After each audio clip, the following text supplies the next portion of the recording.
Kita melihat jawaban karena si bungsu menjawab dia. Namun ketika ia berbicara kepada yang lebih tua, kita sebetulnya menantikan satu jawaban, menantikan satu akhir. Di manakah jawaban anak sulung ini? Tidak ada sekarang. Firman Tuhan ini diakhiri dengan suatu keheningan yang menyatakan bagaimana sesungguhnya tidak hanya berisiko. Namun risiko ini kini menjadi kenyataan dan dia tidak tahu kembali kepada ayahnya. Dia tidak mau menerima kasih bapaknya itu. Jadi kita melihat di sini ada pesan Tuhan untuk kita semua. Adalah kasih yang tak bersyarat. Dan dia menyatakan kasihnya ini untuk kita semua. Dan kini saya ingin bertanya kepada saudara-saudara. Sudahkah kita membuka hati kita untuk kasih yang tidak bersyarat ini? Kasih yang luar biasa ini? Kasih yang tak bersyarat ini yang berasal dari Allah.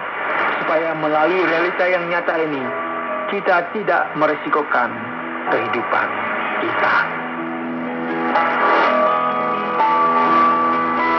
Anda sedang mendengarkan Jalan 66 dalam rangkaian kisah Injil Lukas pasal yang ke-15 yang telah dijelaskan oleh Pak Yohanes dengan topik dua anak laki-laki yang sama-sama berisiko.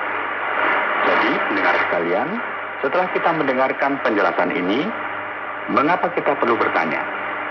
Pasal yang ke-15 dari kitab Lukas merupakan sebuah perumpamaan tentang anak yang hilang, sudah berbicara banyak kepada kita. Namun demikian, Pak Yohanes, saya masih memiliki beberapa keraguan di sini. Mengapa anak yang sulung ini akan mendapatkan warisan 2 kali lipat? Apakah dia merupakan anak yang lebih dikasihi? Oke, ya, kita perlu menyadari apa yang terjadi di sini. Ada perumpamaan yang merupakan suatu cerita yang bukan merupakan kisah nyata, ya. Tidak secara literal. Namun ini semua didasarkan kepada realita orang-orang pada waktu itu. Yesus mulai menceritakan suatu perumpamaan yang mana Bapa ini menggambarkan Allah. Dan kedua anak ini menggambarkan para pendosa. Anak yang bungsu menggambarkan pendosa yang tidak dapat dikendalikan lagi. Sedangkan yang sulung menggambarkan pendosa baik yang masih dapat diterima oleh masyarakat. Dan ini terjadi dalam konteks budaya Yahudi. Dan anak yang sulung ini yang merupakan anak pertama ini bisa kita bilang merupakan anak penerus bagi ayahnya. Dan berdasarkan budaya setempat, dia merupakan anak yang paling penting dalam budaya pada waktu itu. Dan dialah yang akan mendapatkan warisan paling banyak. Namun apa yang dapat kita lihat di sini adalah si abang ini, ya, tidak mau berbicara kepada adiknya. Karena akhirnya dialah yang akan diuntungkan dari situasi ini. Sebetulnya ini terjadi bukan karena dia merupakan anak yang paling dikasihi. Namun ini terjadi karena adat istiadat setempat. Namun karena dia merupakan anak yang munafik, dia tidak dapat mendapatkan semuanya ini sekarang. Dan dia tinggal dengan ayahnya dengan masalah yang rumit di antara keduanya. Dengan suatu sikap yang sebenarnya ingin berada jauh dari ayahnya.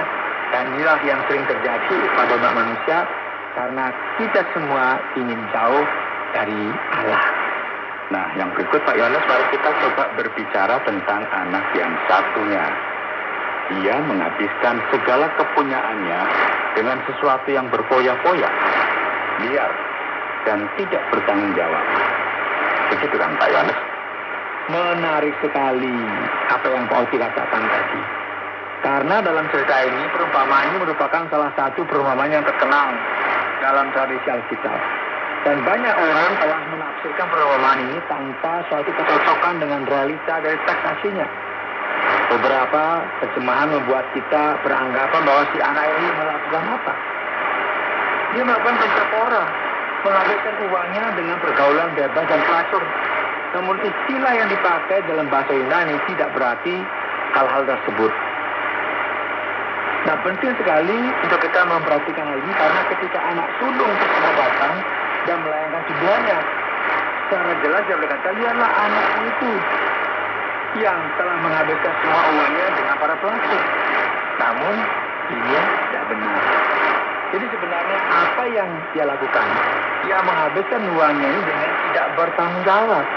Dengan kata lain, setiap orang yang menghabiskan sesuatu tanpa berpikir akan menyadari hal tersebut ketika uangnya sudah habis. Dan banyak orang yang hari-hari ini melakukan hal yang semacam ini. Mungkin kita juga ya. Kita lupa gunakan uangnya sudah habis. Mereka terus-menerus menghabiskan uang dengan kartu kredit dan lain sebagainya. Dan mereka hanya akan menyadari ini pada akhirnya nanti. Jadi anak yang bungsu ini menghabiskan uangnya dengan tidak bertanggung jawab. Yang berikut sebelum kita selesai, apakah perlu untuk kita memotong anak lembu tambun untuk kita panggang, Pak? Sepertinya keluarga ini suka sekali untuk makan daging, ya Pak Yana. Jika kita melihat hal ini, maka inilah yang akan kita pikirkan mengenai hal ini. Keluarga ini senang sekali makan daging. Namun apa yang sebenarnya terjadi? Sebenarnya kita perlu berhati-hati supaya kita mengerti bahwa ada dua jenis panggang-panggang yang diharapkan dalam situasi ini. Bisa jadi mereka mengadakan pesta yang lebih kecil, Dengan domba begitu. Ya, hanya dari beberapa hamburger saja, Pak. betul sekali. Itu tapi mungkin ya. Ya, beberapa jenis daging dari hewan semacam ini diperuntukkan untuk sejumlah orang yang mungkin jumlahnya nggak banyak. Namun ketika kita memotong anak lembu yang tambun atau seekor lembu ini berpesta untuk orang satu kampung, satu kota. Ini orang di kota ini berundang untuk makan dan ini artinya apa? Artinya apa ini mengembalikan keadaan anaknya di hadapan warga setempat. Anaknya telah melakukan sesuatu yang mulia. Dia tidak hanya berdosa pada bapaknya, namun juga pada warga setempat. Dia pun merupakan anak yang tidak tahu berterima kasih. Yang sebenarnya tidak memiliki posisi lagi dalam keluarga ini. Jadi sini melalui hal ini anak ini akan dipulihkan kembali. Jadi jika kita mengerti hal ini, kita akan tahu mengapa mereka bakal ini begitu spesial dan ditempatkan dengan kebersamaan. Jadi sebuah pesta yang meriah untuk menerima kembali anak yang tadi secara positif sudah seperti tidak hilang diberikan dan juga di masyarakat. Baiklah, ini berkasih. Saya yakin para pendengar mungkin sudah menjadi lapar karena mendengarkan tentang cakar bakaran ini. Sekarang kita akan sampai pada bagian kesimpulan. Para pendengar yang terkasih, program Jalan Yang hari ini kita telah belajar bersama dari bahwa kedua ini sama-sama berpisah dari dan dalam hubungan atau memberikan hidup dan memberikan arti untuk kita melanjutkan hidup ini. Dan kita telah lihat sekarang sebelumnya hal ini berarti masalah akan ketersiksaan mereka dengan Allah. Dan kita memerlukan pertobatan juga. Jika kita melihat dalam kehidupan kita ini, jika kita melihat dalam dunia ini, kita akan menemukan bahwa hal ini memang sangat berbahaya. Sudahkah Anda melihat bagaimana hal-hal yang mengerikan terjadi di luar sana? Setiap orang yang melihat berita akhirnya tidak berselamatkan lagi karena begitu banyak dosa, begitu banyak kejahatan, begitu banyak bencana alam, begitu banyaknya kekejaman, dan begitu banyaknya keburukan. Terdengar yang kasih oleh Tuhan, masalah manusia ini merupakan satu masalah yang mengerikan.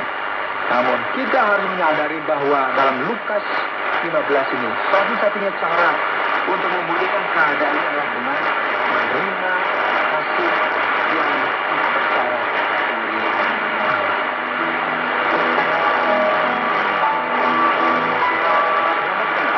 Waktu yang tidak memungkinkan kita akhiri program dalam 6 kali ini.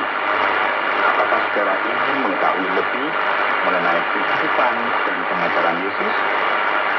Kami menantikan Anda untuk tetap mengikuti pelajaran berikutnya dalam melanjutkan pelajaran tentang apa yang diajarkan Yesus Kristus kepada kita. Saudara, program Jalan 6 mengundang Anda untuk terus bersama dalam seri pembelajaran Alkitab yang memberikan pelajaran yang baru tentang firman Tuhan. Apabila Anda memiliki pertanyaan atau berespon terhadap topik berhubungan dengan program ini, silakan menyampaikan melalui WhatsApp ke nomor 081 3